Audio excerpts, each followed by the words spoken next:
Sudeepa Nair today is going to talk about her books that I see now on Amazon. And I would really request you, Sudeepa, to tell us more about your book, The Serpents of Kanakapuram, and tell us the idea behind it. Tell us a little more about this mysterious fictional place called Kanakapuram. And then we talk more about your work. Okay. Thanks a lot, Priyanka, first of all, for this platform, for letting me speak about my books. I get very few chances. So this is my book, The Serpents of Kanakapuram. I hope it's visible. So the cover page itself, I have actually borrowed from the image of a Sarpakava, which is a temple that is found, a traditional temple which is found in Kerala and also parts of Konkan for the serpents, for the serpent gods. And this comes from our traditional animistic beliefs, where we gave a lot of importance to the nature per se. I guess it is pre-Vedic. I'm not a historian, so uh, I guess it comes from those times. But the key reason why I wrote this book was, first of all, I want to write about nature, okay, and how we are moving away from our early beliefs in nature, that nature gives us a lot and we need to protect it. So from an environmental conservation point of view, but I didn't want to make it a very serious book, because I know that nobody would read that kind of a book. If I say, okay, I'm an engineer and then an MBA and then I want to talk about nature, nobody's going to take me seriously at all. So where's the credibility, right? So but fiction gives you that leeway, right? So you can imagine a story, you can pull the readers into that fictional story, and then maybe tell them a little bit that, okay, this is what I'm trying to talk about. So that's how this whole thing came about. And of course, my own experience with snakes as a child growing up in Mumbai. I know it sounds very ironical that somebody growing up in Mumbai has seen a lot of snakes around, but I grew up in the company quarters where my dad, company provided quarters where my dad worked, and it was close to the marshlands in the eastern suburbs. So we were pretty close to nature. We lived, in a very I wouldn't say it was very well maintained. So we had naturally growing bushes, thickets all around us. And of course, all the wildlife that we could possibly see, birds, snakes. And that's how, until the age of maybe 24, 23, 24, I was constantly seeing snakes all around me. So, and that's when so when you analyze, right, initially it was all about fear, because as children, when we are running around, our parents would say, okay, warn us, don't go there, it's too dense, the shrubs are too dense, there would be a lot of snakes and all that. But later on you realize that they're actually trying to find a safe place for themselves, right? Because you have a tree that is growing all around you, where's the green space? So that's what our colony was all about. A lot of trees, lot of thickets that are growing naturally. Nobody touches anything. So that's a safe place for them. So you can't blame the animals for trying to protect themselves, right? So that's how when I started researching about this, that's when I realized that I have something very similar from my own background, which is from Kerala. So there is a mythology related to Parshuram, that when initial settlers came to Kerala and they were clearing the jungles, Parshuram actually advised them to create temples for the serpents so that they don't, they don't come and harm you. So I linked both these. So kind of there's mythology in it. And then I placed it in a modern contemporary setting so that, contemporary readers enjoy it. And then it was, of course, my daughter's idea, because she's an Agatha Christie fan. So she's Amma, make it a mystery, it has to be a mystery. So I kind of converted that to a mystery. And I've always loved writing about nature, writing about Kerala. So I've set it in Kerala as a fictional place. But the entire setting is, it's an amalgamation of all the places that I've visited in Kerala. I wouldn't say it's just one place. So I remember one person reading it and telling me that it reminded him of Vaitala, which is somewhere in southern Kerala. It's a tourist place and there are cliffs and beaches and all that. But I have combined northern Kerala, central Kerala, everything into that particular setting.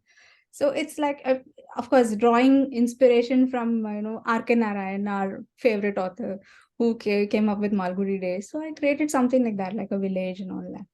But the central theme is always about conservation, which Mhm. I do not want to speak aloud when I release the book, Mhm. because people would say, "Oh, boring stuff" and all that. Mhm. So yeah. Yes, actually, I mean, it's very amazing that somehow the fiction authors find a way to convey the real pertinent messages through their stories, and that's something that I really love about fiction, that it tells you things without really telling you, right? And it has been a practice since ever, I guess, to really convey real life lessons and also others through stories. Let's talk about your other two very interesting work. I mean, I have seen very less science fictions written by Indian authors, and um, I'm forgetting that word. What do you call it? More speculative, in the more speculative space. So tell us about this 2053 and 21, sorry, 2153 and 2154. What have you predicted? What would happen to our world? Yeah, so I'm I glad that want I to. will not be in this world by then.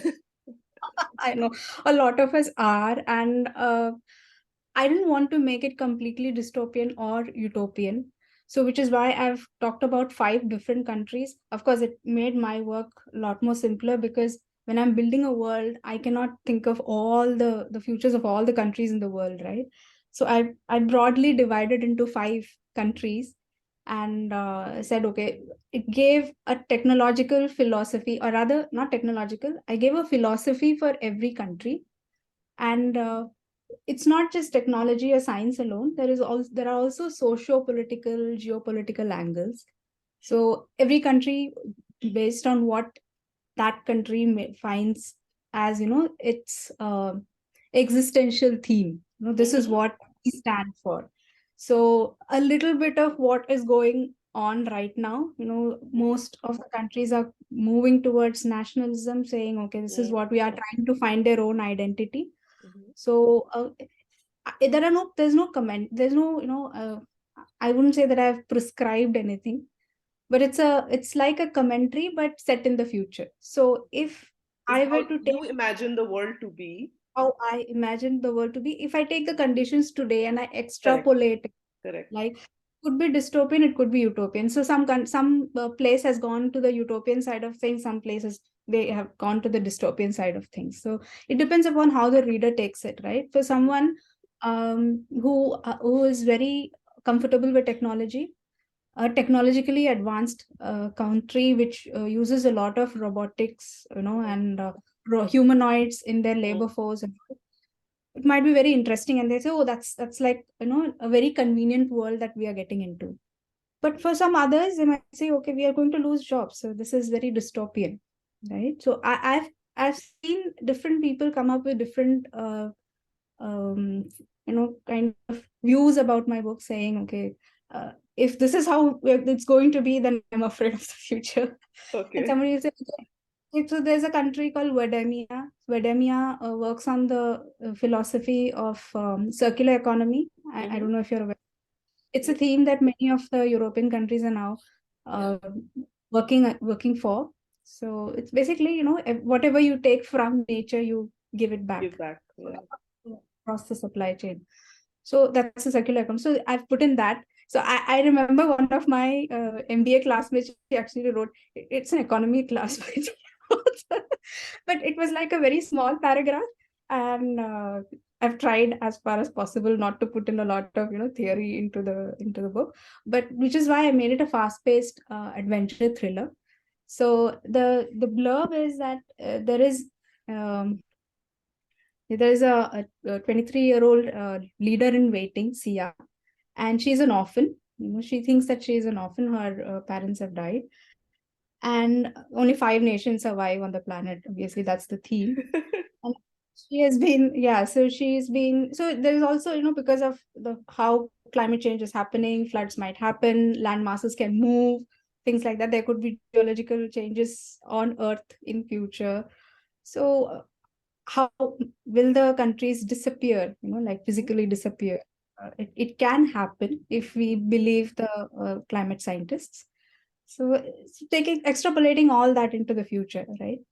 And so Sia is basically she is that she because she's a leader in waiting. She's being mentored constantly as a leader, but she knows that she's also being monitored because somewhere her mentors believe that she can rebel. She Mhm. has a rebellious streak in her. So somebody is trying to tell her that her parents are alive, and when she gets a clue, that she gets a slip of paper saying that there are clues written how she can find her parents. That's where the search begins, and she starts.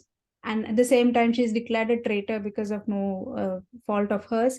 So she's on the run. So how does she find her parents, and how does she move across the world? She has to. So that's why the name Around the World in 2153. So she goes through across all the 5 nations and faces challenges in every country. And so it's also a way for me to describe how the world might look. So total imagination on board. Do you think like growing up too much of math and analysis and being an engineer and MBA? I think after like 3 decades of living, you finally are able to express all your creative Yes. energies into Yes. these books. So Yeah. I can totally relate to it. To a great extent, it was also venting out, because in my at my workplace there was limited scope for innovation, I would say. Correct. The creativity that I could bring out in terms of technology as well, in terms of the field that I was working in. Because when it comes to IT, of course, you have to be very practical, IT implementation, all those things. So I kind of brought all those things out, and at the same time, a lot of inspiration from what's going on around in the world. And Yes. once I quit my corporate work job in 2019, I kind of opened my mind to the world around me. Right till then, it was all the rat race. From morning till evening, you're just working on the Yes. projects, calls, and deliverables, and all that stuff.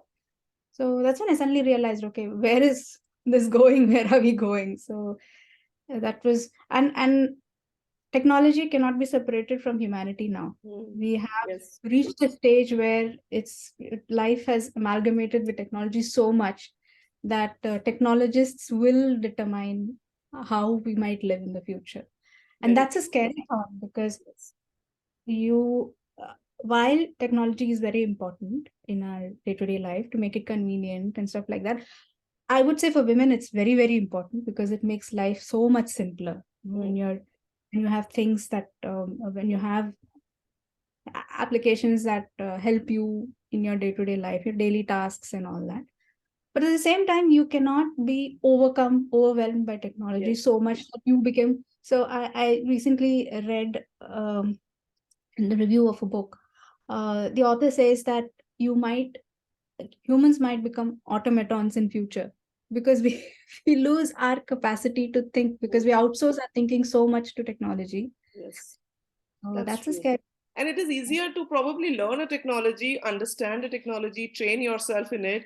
But it is so hard to understand human beings because they are so dynamic and so complex that we often don't recognize the fact that, understanding this whole manual, there is no manual actually to understand this machine and the similar machines or the humans around us. I mean, this is probably the most complex thing that the nature has, and none of our machines would ever um, come close to what we Correct. are as human beings, how complex we are as human beings, right? So that's why I guess thinkers like you or writers and poets are so very important for the society, which is just moving away from thoughts and ideas and thinking and only thinking of technology and others.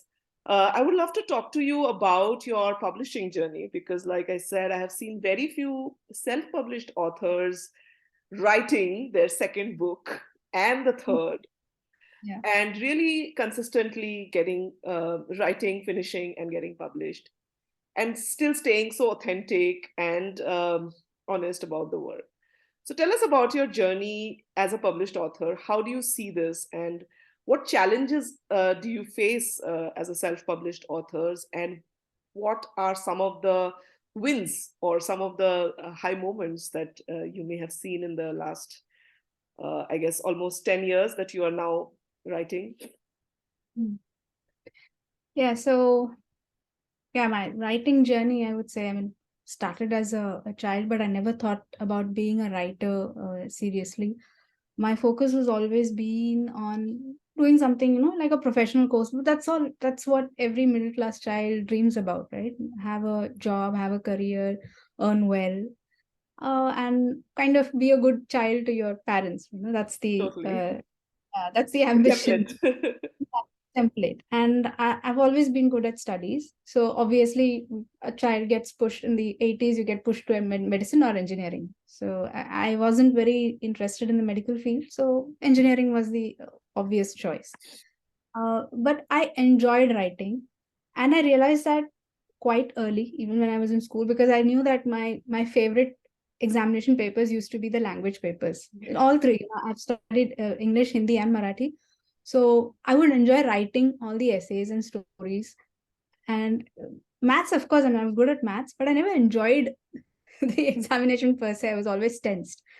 So there was no tension when I wrote the language papers, right? So and realized it quite early. And then there was this influence of magazines like Science Reporter, Electronics for You, where I thought that maybe I could do some kind of communication in the science field, like science communication, because those articles kind of influence you a lot. And at that age, but then I never knew that there was a path like that, right? Mm, So today, if somebody wants to be a science writer, there are a lot of options available. But those days we never knew, okay, this is the straightforward path. Okay, maybe someday I'll start it as a hobby and things like mm, that. mm, So, but self-publishing per se happened when I suddenly wrote a novel. I did not have a blog back then. I did not write short stories. So I just sat and wrote a book. mm, And the first book, obviously, everybody says like your first amateur novel is generally autobiographical. So it was semi-autobiographical about my childhood and my how I grew up in Mumbai, the friendships and all that. It was set in Mumbai, mhm, friendship story set in Mumbai. And then I didn't find publishers for it, obviously, and I was still working, so I couldn't spend so much time on it.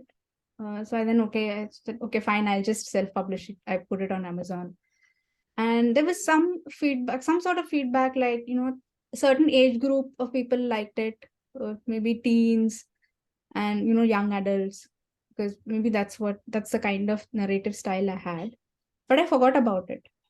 And then it was in the last decade or so, and seriously thought that what do I do if I get bored of my job? I need to mm, do something. I can't just sit idle. So I knew that I would eventually get bored of that job. I was in consulting, and it's not that I hated consulting. I love consulting. I love the technology, the business technology side of it, right? How do you bring both together and solve real world problems and all that? But the job per se, that was kind of boring for me. So that's when I thought, okay, maybe seriously I should sit down and start thinking about I want to write. And but I realized that I can't do it along with my job. The quality of writing that I would get if I just focus on that alone is very different from if I yeah, do both, right? And of course, the age as well. When I wrote my first, the amateur novel, the first novel, I was in my 30s. So I had more energy back then. Even though I had a young child, I had more energy back then to sit at the night and write. right. But now I can't think of sitting late into the night and doing all that stuff. Unless I put myself into I know, but like the next 2 weeks, I might have to be in bed. Like I'll be so tired.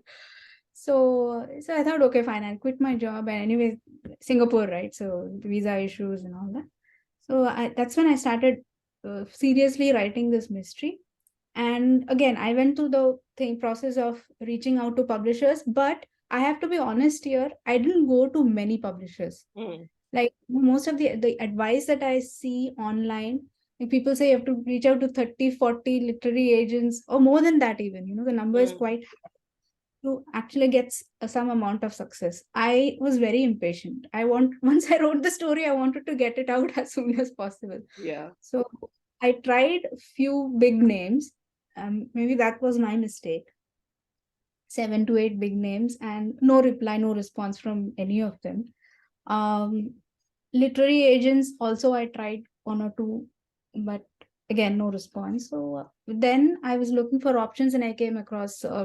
Actually, I participated in a short story contest by Notion Press, which was in Singapore. So again, that was a science fiction story, and they chose my story for publication in their anthology, and that's how I came to know about Notion Press. So I kind of reached out to them, and their services seemed to be okay. I didn't opt for the marketing services. I just went for the basic, the publishing, formatting, and all those things. I just wanted a better output than what I get from Amazon, because the physical output is not really good. And I am not that great in art. My daughter is an artist, but I am not. Yeah, I am you not. can't do everything. That's the biggest problem. But still, being a self-published author, you have to do a lot of things on your own, and it Correct. gets even more lonely, right? Like otherwise, you would have like an editor or a special. I mean, still, like there are writing is a lonely job, but I think for a self-published author, it's even more lonely because Yes. you're like totally the owner of your product. But yeah, there are many self-published authors who are successful these days who also work in a hybrid model. So I think Yeah. those walls are now breaking. Now, I mean, more and more with internet and social media, those walls are breaking, and good content does come out. At least we have to keep faith in it. But tell us a little more about your other regular work. I heard that you also do very regular writing on Substack. Your Twitter is super authentic. Guys, please follow her. And so tell us more things that you do apart from your writing while we just close this. Yeah.